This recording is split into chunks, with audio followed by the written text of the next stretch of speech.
berupayalah selalu untuk menghadirkan amal soleh dalam setiap kehidupan kita sepanjang matahari masih terbit menyinari kita dalam kebaikan. Itu dulu poinnya. Sudah? 2, berupayalah belajar dari musibah hidup untuk memperbaiki kekurangan-kekurangan hidup yang sebelumnya pernah dilakukan. 3, awas, ini belum selesai kesimpulannya. Tidak ada manusia yang sempurna. Pasti sepanjang kita bukan nabi dan rasul pernah berbuat salah, itu pasti. Ustadz juga sama, pasti pernah salah, nggak ada ustadz yang sempurna. Makanya sering saya katakan, kalau belajar dari ustadz manapun, sepanjang itu baik, ambil kebaikannya. Kalau tak sepakat, sudah ditinggalkan saja. Yang tak sepakatnya tidak harus menghukumi orangnya. Itu paling gampang supaya kita nggak punya urusan di hari kiamat nanti. Jelas? Karena sepanjang manusia bukan nabi, bukan rasul, pasti punya apa? Salah. Nggak ada yang sempurna. Orang yang baik itu adalah orang yang belajar dari kesalahannya untuk memupuk kesolehan di masa kehidupannya. Kalimat paling gampangnya gini, kalau mau dibikin status boleh ya. Betul, dan itu Allah sangat mencintai. Allah sangat cinta. Allah sangat mencintai pelaku maksiat yang gemar bertobat dibandingkan orang soleh yang tidak pernah merasa salah. Itu. Catat tuh. Allah sangat mencintai pelaku maksiat yang gemar bertobat dibandingkan orang soleh yang tidak pernah merasa salah. Pak, Bu, mohon maaf, gak ada yang sempurna, semua punya masa lalu. Makanya kenapa harokatnya fathah, supaya dibuka masa lalu itu, membuka masa depan yang lebih baik. Nah, kadang-kadang untuk menyadarkan kita, dikasih musibah supaya kita sadar yang gak baik itu perbaiki. Kalau sudah dengan adanya musibah kita berubah, pertahankan itu. Nah, itu Allah sangat cinta. Jadi kalau kita mendekat dengan keadaan pelan pun, Allah menyambut dengan keadaan yang cepat. Dan jangan pernah menyimpulkan kehilangan kasih sayang Allah. Betapapun berapa dosa yang pernah kita kerjakan.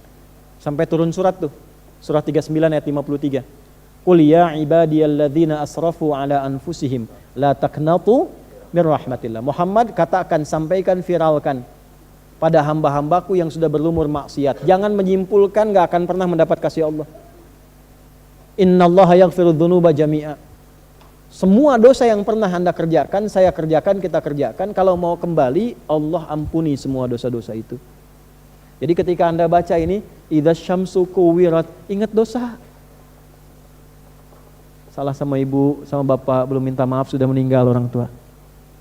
Salah asuh anak sehingga anak berkata yang kasar. Bukan orang lain yang salah, orang tua. Salah asuh. Jangan nyalain guru. Guru gak salah. Antum tuh harus tanggung jawab. Saya, kita selaku ayah dan ibu mendidik anak.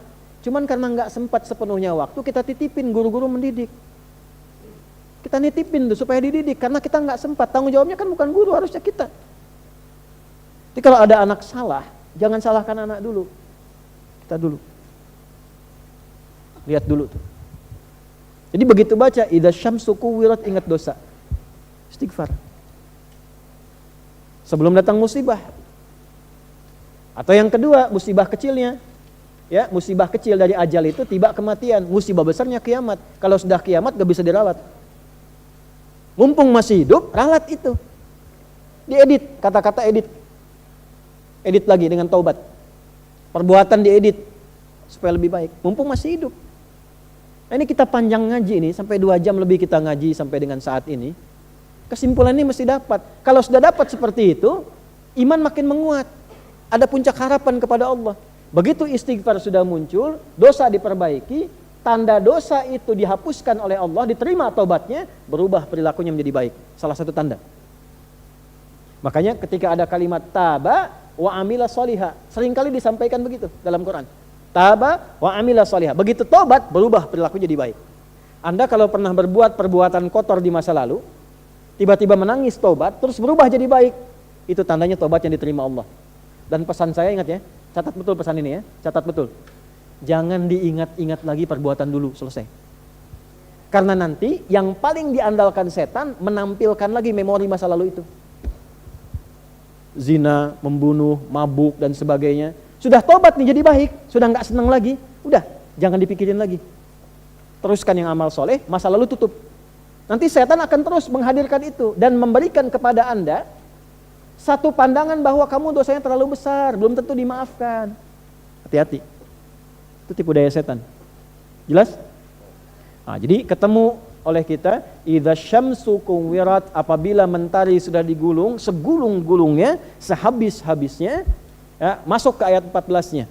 Alimat nafsum ma ahdarat, barulah manusia sadar selama ini sudah mengerjakan apa, sudah melakukan apa.